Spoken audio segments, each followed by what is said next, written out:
ሰላም ጤና ይስጥልን ውድ አድማጭ ተመልካቾቻችን፣ ይህ ማል ሚዲያ ዜና ሰዓታችን ነው። በዛሬው የዜና ወጃችን ውስጥ የሚከተሉትን ዋና ዋና ነጥቦች የምታገኙ ይሆናል። በገዛ ወታደሮቻችን ተከድተናል ሲሉ የኢፌዴሪ የጦር ኃይሎች ኢታማዦር ሹም ፊልድ ማርሻል ብርሃኑ ጁላ ተናገሩ። በዚህ ጉዳይ ላይ ሰፋ ያለ ጥንቅር አዘጋጅተናል።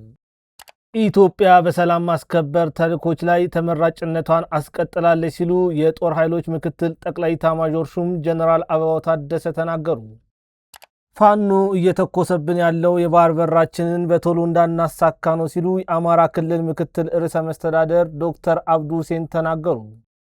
ለረጅም ዓመታት የፕሬዝዳንት ኢሳያስ አፈወርቂ አድናቂና የሻዕቢያ መንግስት ቀንደኛ ደጋፊ የነበረው ታዋቂ አክቲቪስት የኢሳያስን ጉድ ማውጣቱ ተሰምቷል። በዚህ ጉዳይ ላይ የቪዲዮ ማስረጃ ሁሉ በእጃችን ገብቷል። አብራችሁን ከሆናችሁ የምታዳምጡት ይሆናል። ከውጭ ኢራን የኒውክሌር ጦር መሳሪያ ለመታጠቅ የምታደርገው ምንም አይነት ጥረት እንደሌለ ማስታወቋን የተመለከተ መረጃና ከስፖርት ደግሞ ሊካሄድ ጥቂት ጊዜያት በቀሩት የዓለም ዋንጫ ላይ የሚሳተፈው የአርጀንቲና ብሔራዊ ቡድን የምንጊዜም ኮከብ ሊዮኔል ሜሲ መጎዳቱ ተሰምቷል።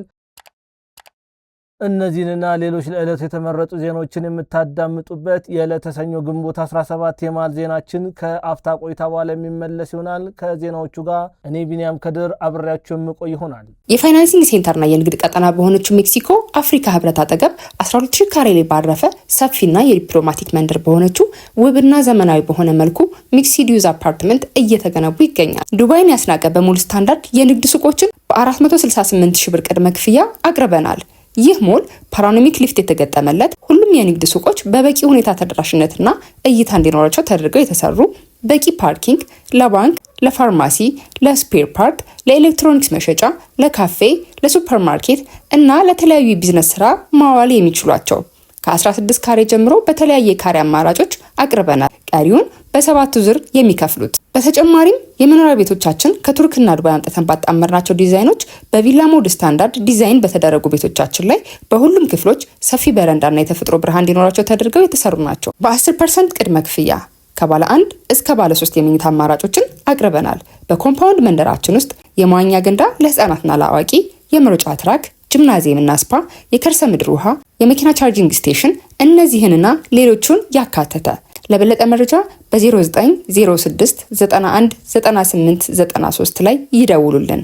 አባይ ሆምስ። ጠቅላይ ሚኒስትር ዶክተር አብይ አህመድ ዛሬ ግንቦት 17 ቀን 2018 ዓ.ም የሚከበረውን የአፍሪካ ቀን ምክንያት በማድረግ ለመላው አፍሪካውያን ህዝቦች እንኳን አደረሳችሁ መልእክት አስተላልፈዋል። ጠቅላይ ሚኒስትሩ በማህበራዊ ትስስር ገጻቸው ባስተላለፉት መልእክት ከ63 ዓመታት በፊት አባቶቻችን እዚሁ አዲስ አበባ ውስጥ ተሰባስበው ነፃና የተባበረች አፍሪካን ለማለም ደፈሩ ያሉ ሲሆን ይህ የአባቶቻችን ትልቅ ህልም አሁንም እየደመቀ ቀጥሏል ብሏል። የአፍሪካ ትልቁ ሀብት ምንጊዜ ህዝቦቿ ናቸው ያሉት ጠቅላይ ሚኒስትሩ ከቃል ወደ ተግባር እንዲሁም ከቃል ኪዳን ወደ እድገት እንሻገራለን ሲሉም አሳስበዋል።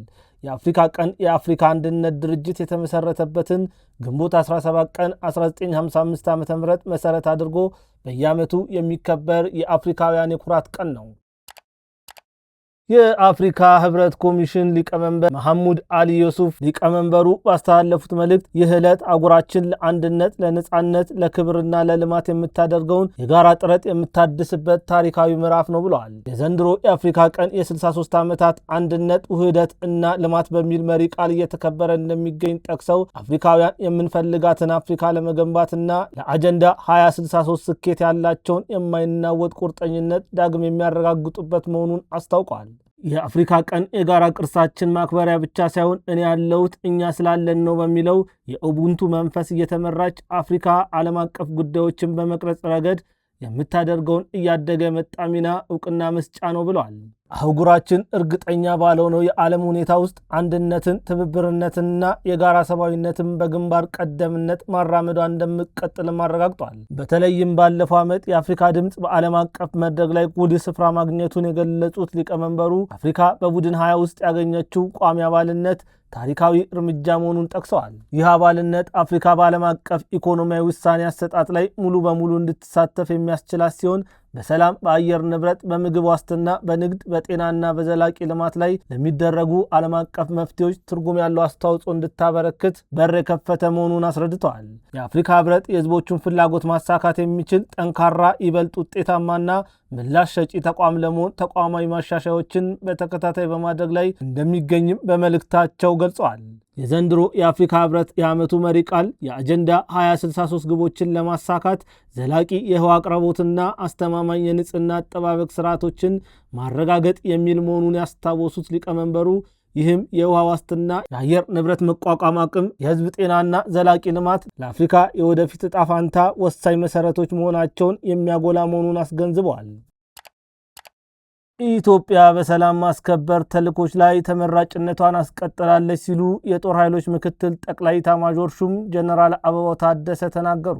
በሁርሶ ኮንቲንጀንት ማሰልጠኛ ትምህርት ቤት የሰለጠኑ የአዊሶምና የደቡብ ሱዳን ሰላም አስከባሪዎች ተመርቋል። በምረቃ ስነ ስርዓቱ ላይ የተገኙት የጦር ኃይሎች ምክትል ጠቅላይ ኤታማዦር ሹም ጀነራል አበባው ታደሰ ኢትዮጵያ በአህጉር አቀፍም ሆነ በዓለም አቀፍ የሰላም ማስከበር ተልዕኮች ላይ በምታሰማራው የሰው ኃይል ብዛትም ሆነ በተልዕኮ አፈጻጸም ብቃት ተመራጭ መሆኗን ገልጸዋል። በአሁኑ ወቅት የሰላም ማስከበር ተልዕኮ እያደገና ውስብስብ እየሆነ መምጣቱን ያነሱት ምክትል ጠቅላይ ኤታማዦር ሹሙ ጀነራል አበባው ታደሰ ሰልጣኞች ይህንን ተልዕኮ በላቀ ዝግጁነትና ብቃት ለመፈጸም የሚያስችል ስልጠና መከታተላቸውን ገልጸዋል።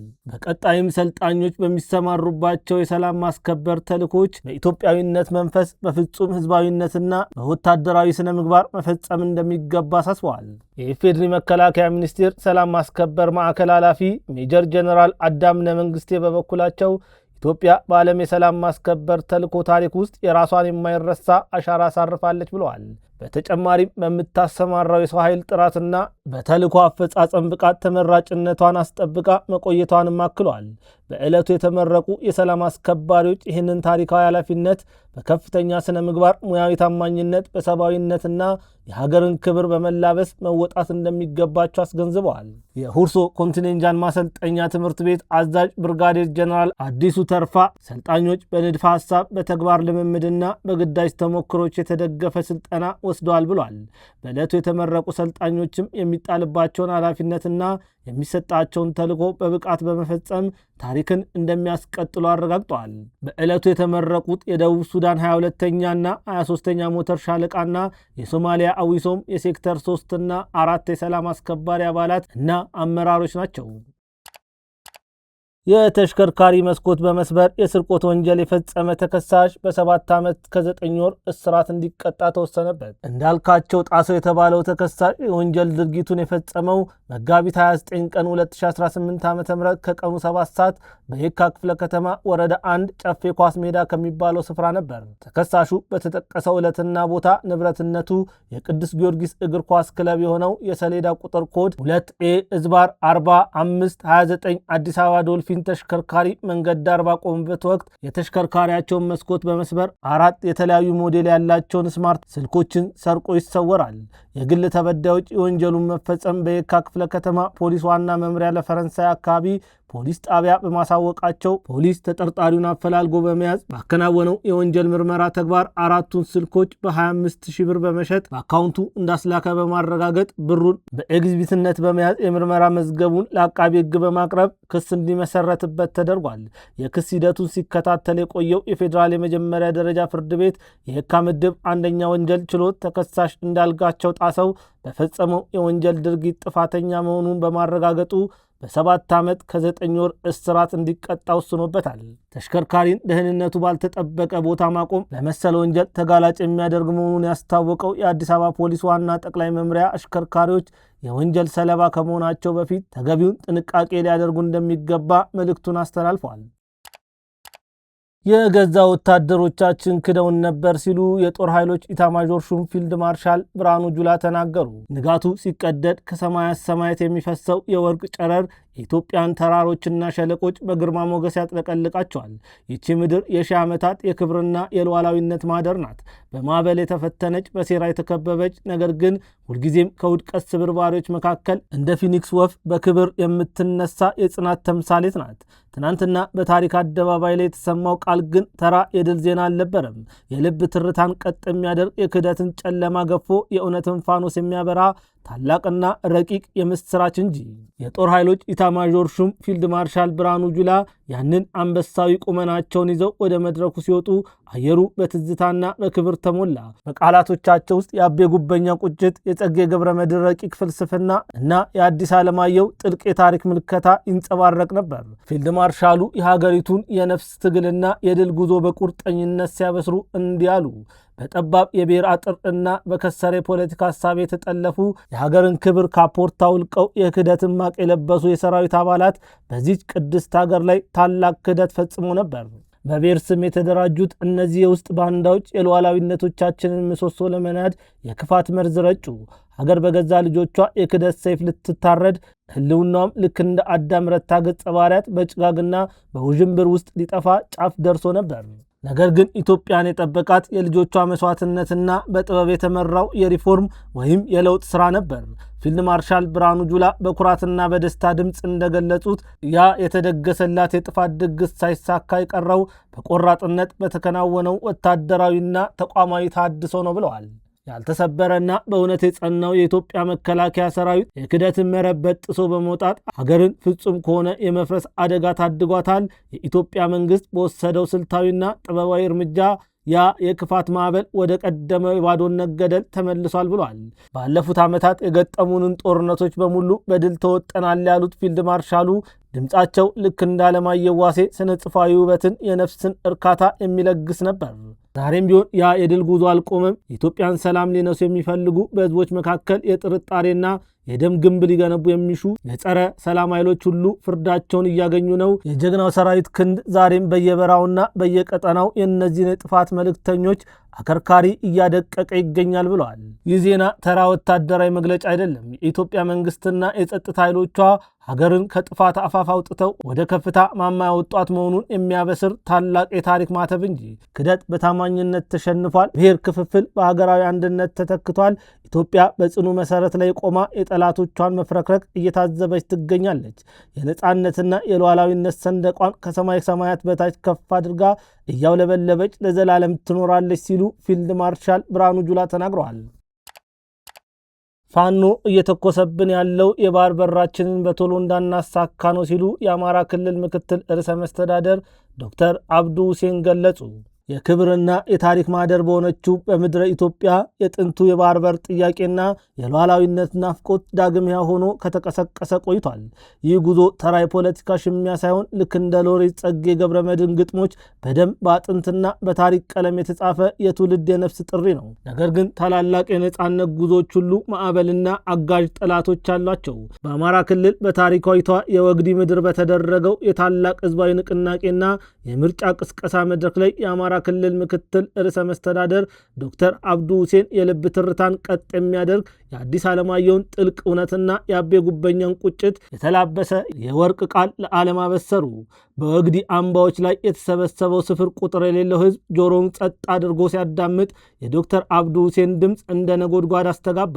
ጠላቶቻችን በየቀበሌው የጥይት ተኩስ የሚያበዙብን የባህር በርና የወደብ ጥያቄዎቻችንን ባጠረ ጊዜ እንዳናሳካ እዚሁ ወግዲ ላይ ፍላጎታችንን አስቁመን እናስቀራቸዋለን ብለው ስላሰቡ ነው። የባህር በራችን በቶሎ እንዳናሳካ ፋኖ እየተኮሰብን ነው። ነገር ግን ወግዲ ላይ የሚተኮስ ጥይት የጉዟችንን ጊዜ ያረዝመው ካልሆነ በስተቀር ከመዳረሻችን ፍጹም ሊያስቀረን አይችልም። ስለዚህ አትልፉ በሏቸው ሲሉ መልእክታቸውን አስተላልፈዋል። ይህ ቃል በውስጥም በውጭ ያሉትን የጸረ ሰላም ኃይሎች ጭምብል ገፎ ጥሏል።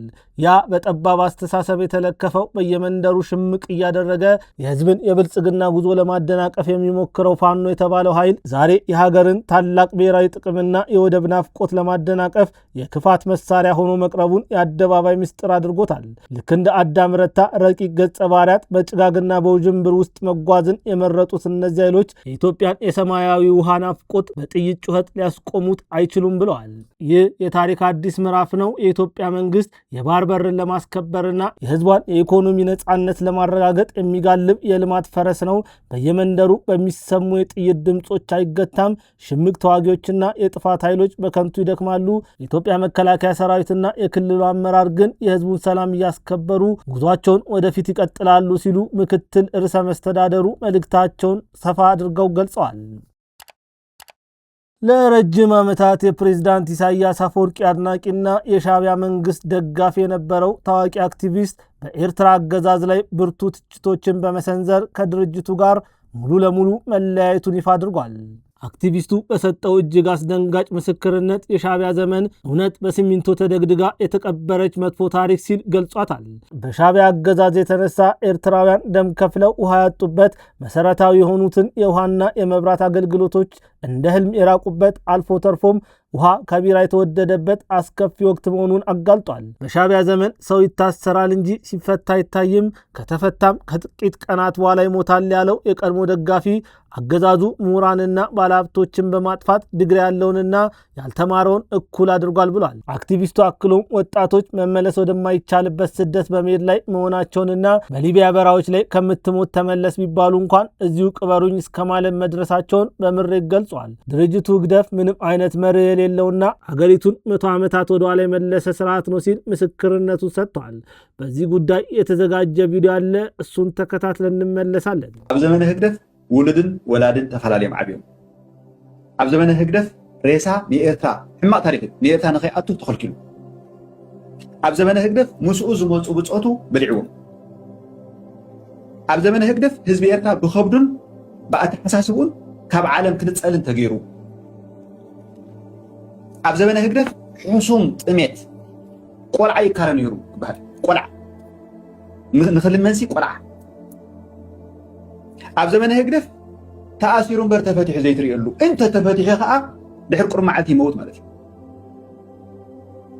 ኣብ ዘመነ ህግደፍ ሃብታም ዝበሃል ዝጠፋሉ፣ ምሁር ዝጠፋሉ፣ ልቢ ዝገበረ ዝጠፋሉ፣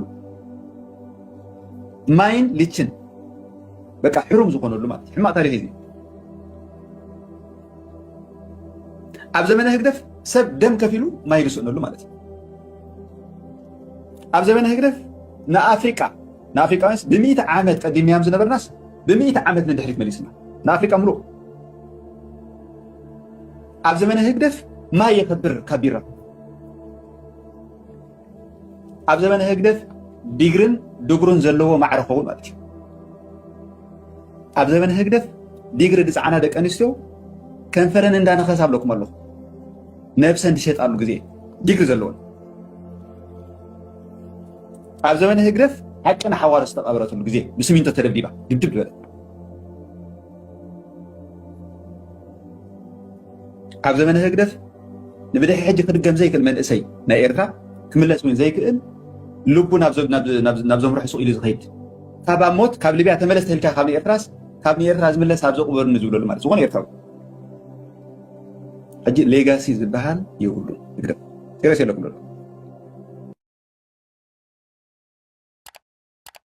እንደ ሀገር የማይበገር ዘላቂ የትራንስፖርት ልማት እየተስፋፋ መሆኑን የትራንስፖርትና ሎጂስቲክ ሚኒስትር ዶክተር አለሙ ስሜነ ተናገሩ።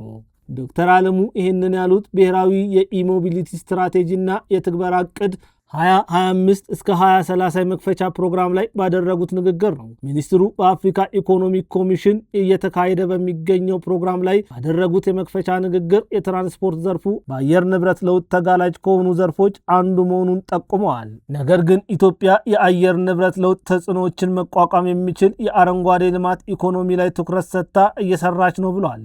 መንግስት ከቅርብ ዓመታት ወዲህ የኤሌክትሪክ ተሽከርካሪ በስፋት መጠቀምን እያበረታታ እንደሚገኝም ገልጸዋል። አዲሱ የኢሞቢሊቲ ስትራቴጂ እና የትግበራ ዕቅድ 2025 እስከ 2030 በሀገር አቀፍ ደረጃ የህዝብ ትራንስፖርት ለማስፋፋትና የግል ዘርፉን ለማሳተፍ ከፍተኛ አስተዋጽኦ እንዳለው አብራርተዋል። በተጨማሪም ስትራቴጂው ተቋማዊ ትብብርና ቅንጅትን እንደሚፈጥር ገልጿል። የኢሞቢሊቲ ስትራቴጂ የአፍሪካ ህብረት በአጀንዳነት የያዘው አብይ ጉዳይ መሆኑን የጠቀሱት ሚኒስትሩ ኢትዮጵያ ህብረቱ ለያዘው የትራንስፖርትና የኢነርጂ ፖሊሲ ትግበራ ቁርጠኛ መሆኗን አስረድተዋል። የአፍሪካ ህብረት የኢሞቢሊቲ ስትራቴጂ ስኬታማ አፈጻጸም እንዲኖረው ሁሉም ባለድርሻ አካላት በጋራ መስራት ይኖርባቸዋል ሲሉ አሳስበዋል። ለሰዓቱ የነበሩን የሀገር ውስጥ ዘገባዎች እነዚህን ይመስላሉ። አሁን ደግሞ ወደ ውጭ ሀገር ዜናዎች የምናልፍ ይሆናል።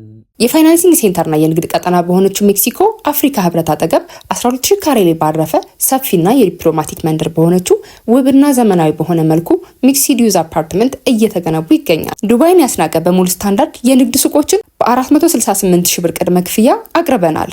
ይህ ሞል ፓኖራሚክ ሊፍት የተገጠመለት ሁሉም የንግድ ሱቆች በበቂ ሁኔታ ተደራሽነትና እይታ እንዲኖራቸው ተደርገው የተሰሩ፣ በቂ ፓርኪንግ፣ ለባንክ፣ ለፋርማሲ፣ ለስፔር ፓርት፣ ለኤሌክትሮኒክስ መሸጫ፣ ለካፌ፣ ለሱፐርማርኬት እና ለተለያዩ የቢዝነስ ስራ ማዋል የሚችሏቸው ከ16 ካሬ ጀምሮ በተለያየ ካሬ አማራጮች አቅርበናል። ቀሪውን በሰባቱ ዙር የሚከፍሉት። በተጨማሪም የመኖሪያ ቤቶቻችን ከቱርክና ዱባይ አምጥተን ባጣመርናቸው ዲዛይኖች በቪላ ሞድ ስታንዳርድ ዲዛይን በተደረጉ ቤቶቻችን ላይ በሁሉም ክፍሎች ሰፊ በረንዳና የተፈጥሮ ብርሃን እንዲኖራቸው ተደርገው የተሰሩ ናቸው። በ10% ቅድመ ክፍያ ከባለ 1 እስከ ባለ 3 የመኝታ አማራጮችን አቅርበናል።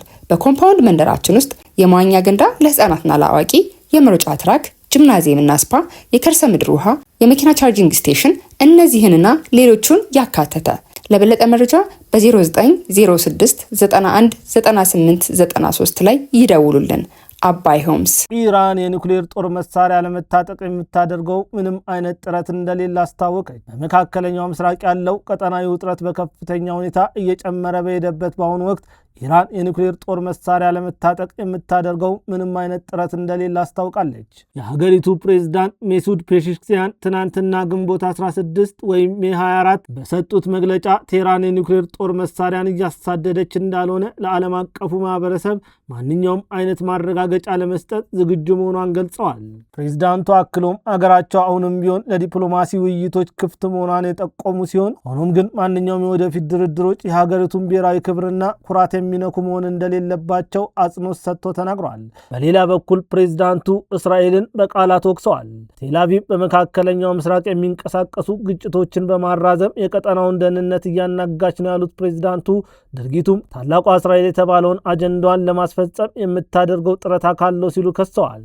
ይህ የኢራን መግለጫ የተሰማው በሀገሪቱ የኒውክሌር ፕሮግራምና ቀጠናዊ ተጽዕኖ ዙሪያ የሚደረግ ዲፕሎማሲ ጥረቶችን፣ ከፍተኛ ወታደራዊ ንቅናቄዎችንና እያደገ የመጣው ዓለም አቀፍ ጫና ውጥረቱን ይበልጥ ባናረበት ወቅት ነው።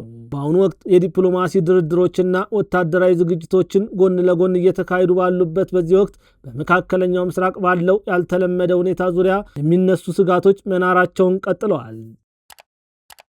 አሁን ደግሞ አርጀንቲናዊን ኮከብ የተመለከተ ዜና የምንመለከትበት ሰዓት ደርሷል። አርጀንቲናዊ ኮከብ የዓለም እግር ኳስ ዋንጫ ሊጀመር የጥቂት ቀናት ዕድሜ በቀረበት ጊዜ በሜጀር ሊግ ሶከር ቡድን ኢንተር ሚያሚ ከፊላዴልፊያ ዩኒየን ሲጫወት ጉዳት አስተናግዶ ተቀይሮ ለመውጣት ተገዷል። የኢንተር ሚያሚው አሰልጣኝ ጉሌርሞ ሆዮስ የ38 ዓመቱ ኮከብ ከጨዋታው በኋላ ሜዳው እርጥበታማ ከመሆኑ ጋር ተያይዞ ለጥንቃቄ በሚል ተቀይሮ እንዲወጣ እንዳደረጉ አስታውቋል። የ2022 የዓለም ዋንጫ አሸናፊው በ73ኛው ደቂቃ በግራ እግሩ የኋላ ክፍል ላይ ምቾት ያልተሰማው መሆኑን ተከትሎ ተቀይሮ ከወጣ በኋላ በቀጥታ ወደ መልበሻ ክፍል ሲያመራ ታይቷል። አሰልጣኝ ሆዮስ ጉዳቱ ምናልባትም ከድካም ጋር ተያይዞ የመጣ እንደሆነ ገልጸው እስካሁን ድረስ ግን የሕክምና ውጤት ሪፖርት እንዳልደረሳቸው ተናግሯል። ሜሲ በፈረንጆቹ ሰኔ 11 በ3 ጣምራ ሀገራት ሜክሲኮ፣ ካናዳና አሜሪካን በሚሰናዳው የዓለም እግር ኳስ ዋንጫ ስለመሳተፉ ማረጋገጫ አልሰጠም። ሜሲ ወደ ሚያሚ በ2023 ካቀና በኋላ የጨዋታ ጊዜውን በመገደብ ሲጫወት ቢቆይም ተደጋጋሚ የጡንቻ መሳሳብ ጉዳትን ከማስተናገድ ግን ማምለጥ አልቻለም። ለሰዓቱ የነበሩን ዜናዎች እነዚህን ይመስላሉ። ከዜናዎቹ ጋር እኔ ቢንያም ከድር ነበርኩኝ። መልካም ውሎ ይሁንላችሁ።